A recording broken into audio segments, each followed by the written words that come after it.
Hello, I'm Joe Collentine. I'm a professor of Spanish at Northern Arizona University. I've been here for a while, and I've been involved in a number of different aspects of second language acquisition research. I've looked at the notion of complexity, focusing on the Spanish subjunctive, and I've also been quite involved in all things that have to do with computers and computer programming, which has led me to do quite a bit of research in the area of CAL, or computer-assisted language learning, and also in the last a good number of years in corpus linguistics because, as I said, I really enjoy doing computer programming, and so I try to combine my interest in that with providing the field with information about the acquisition of Spanish as a second language. So my original focus on the subjunctive when I first started out my career was sort of premised on the idea or the observations that I was making that we spend a lot of time on the subjunctive in our Spanish curriculum. And this is still the case today. We spend a lot of time at the second year, and we also spend a lot of time on it in the third year, although, we combine that with composition and conversation classes, et cetera, but there still is a lot of emphasis placed on it at that level. And nevertheless, when students are at the end of their third year and into the fourth year, teachers complain that these students can't use the subjunctive at all, and so obviously there's something wrong with the instruction. And my focus has been on trying to understand what are the cognitive and the linguistic mechanisms, and I don't make too much of a distinction between those two aspects. What are the cognitive linguistic features that can explain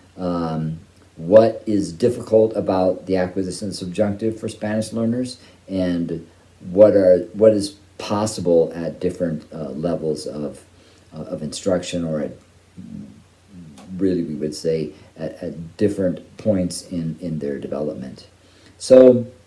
at any rate, I've been trying to understand the cognitive and linguistic mechanisms that predict the acquisition of mood selection, to be more precise. And this ties in, from my perspective, with a larger question in second language acquisition that relates to complexity. Because if you think about it, the Spanish subjunctive is a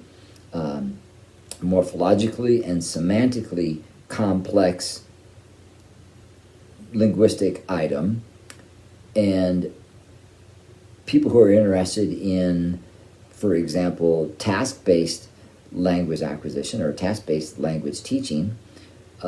they're quite interested in how it is that you can get students from a point where they're producing arguably simple structures to a point where they're producing more and more complexity. And so this sort of led me into looking at tasks, designing tasks in 3D worlds, and then having the students get together in chat rooms and where they sort of negotiate for meaning, and students then try to solve the task. And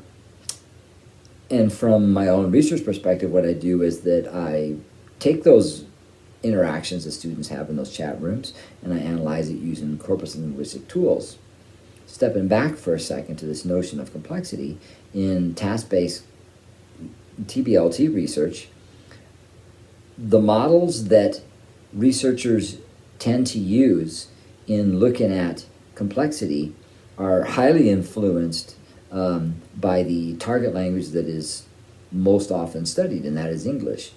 And to the extent that English is not very highly inflected,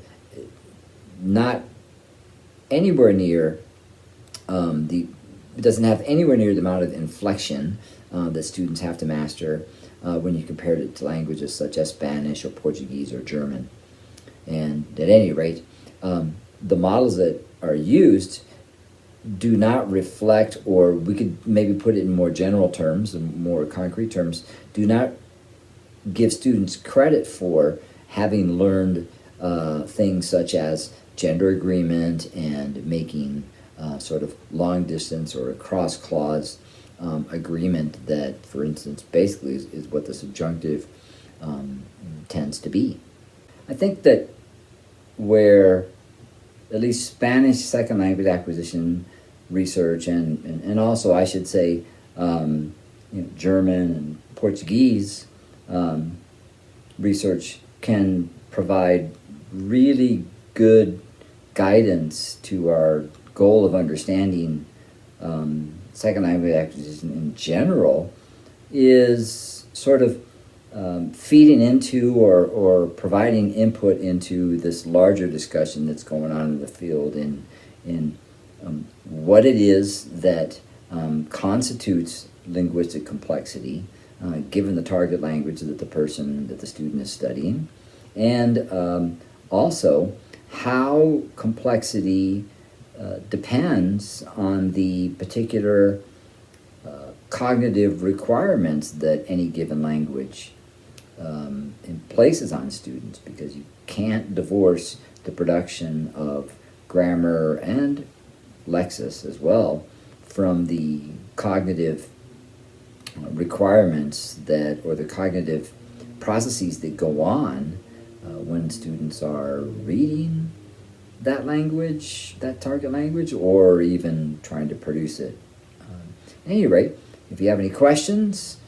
send me an email, and good luck with your own research.